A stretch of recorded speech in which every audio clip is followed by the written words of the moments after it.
Ready to dive into the digital world? Let's set up your new email account in just a few easy steps. First, head over to your chosen email provider's website. Click on Create Account or Sign Up. Now, enter your first and last name. Choose a unique username. This will be your email address. Next, pick a strong password, something easy for you to remember but hard for others to guess. Re-enter your password to confirm.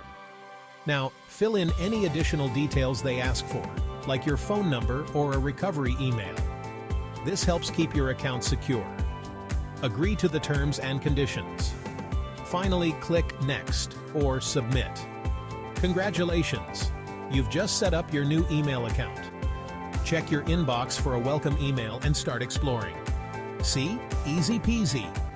Happy emailing!